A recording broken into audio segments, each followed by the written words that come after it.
నభూతో న భవిష్యతి ఉమ్, భాగ్యనగర అనేక వైష్ణవానాం మధ్య ఏక వైష్ణవం విస్తృత అని చెప్పేసి ఒకటి మనకు ఆ కారిక ప్రకారంగా ఆయన 108 దివ్యక్షేత్రాలే తిరగడమే కాకుండా ఆ, ఇలాంటి కార్యక్రమాలు చేయడం ఆ. వాళ్ళకి ఏంటంటే జీర్స్వామి కూడా ఏమన్నాడంటే గట్టువారిది ఒక ప్రత్యేకత ఉంటది అని ఉమ్, మనం కూడా అనేక కార్యక్రమాలు చేసినాం. ఏదేదో ఎవరెవరినో తీసుకురావడం, కార్యక్రమాలు చేయడం, సన్మానాలు చేయడం అది కానీ ఉమ్, అంటే అధిగమించి అసలు ఇక మన దాంట్లో ఎవరు చేయలేరు. ఇంత ధైర్యంగా, ఇంత ఇదిగా, ఇంత శాస్త్రోక్తంగా, ఇంత పద్ధతిగా చేయలేరు, చేయరు కూడా. అంతే అంతే బావ. అంటారు. దానికి మీలాంటి వాళ్ళందరూ మంచిగా చేయుతనిస్తూ పక్కకుండి చేయడం అంటే చాలా సంతోషకరం. అక్కడ మనం ఏదో వచ్చింది ఏదో తిన్నంత ఆయన పెట్టినా అనేది విషయం కాదు, కానీ చేస్తున్న కార్యక్రమాన్ని ఎంత శ్రద్ధగా చేస్తున్నారు, ఎవరు సహకరిస్తున్నారు, అది ఎంతవరకు దాంట్లో ఒరిజినాలిటీ ఉంది అనే దాని మీద చేస్తే ఆ షష్ఠి పూర్తి అనేది సంపూర్ణత ఏర్పడ్డటువంటి యొక్క షష్ఠి పూర్తి. అది బా, చాలా సంతోషం.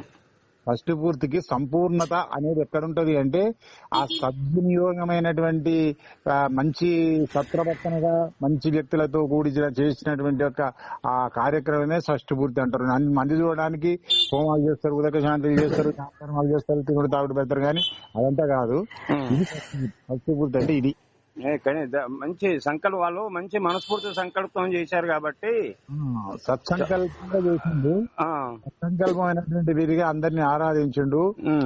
ఆయన ప్రతి విషయం లోపల కూడా అంగాంగ ఇప్పుడు ఎందుకంటే ఇటు కన్యపిల్లలను ఆరాధించడం, షష్ఠి పూర్తి 60 ఏళ్లు నిండినటువంటి యొక్క దంపతులను ఆరాధించడం, వృద్ధ దంపతులను ఆరాధించడం, వధువులను ఆరాధించడం, గురువులను ఆరాధించడం, ఆచార్యులను ఆరాధించడం, ఆవులను, మాతాపితృల యొక్క నక్షత్రాన్ని ఆరాధించడం, తన నక్షత్రాన్ని ఆరాధించడం, అన్ని కలగలిపి చేసినటువంటి యొక్క ఇది కలకూర గంపై షష్ఠి పూర్తి.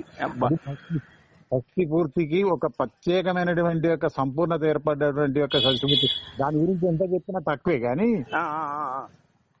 చాలా బాగుంది. అందుకే ఒకసారి మళ్ళీ నేను రంగనకు కూడా ఈ విషయం ఎట్లా చెప్తానని కానీ మీకు కలిసి చెప్తామని చెప్పేసి చెప్తున్నా. అదే మన స్వామివారు కూడా వచ్చాడు తెల్లారి, ఆవుపిల్ల స్వామివారు పోయి చాలా చాలా బాగా జరుగుతుందండి, మనం వెళ్ళాలి, మళ్ళీ నాకు కూడా రావాలనిపిస్తుంది, నాకు చాలా మంచిగా అనిపించింది అని వారు తీసుకొని మళ్ళీ తెల్లారి వచ్చారు.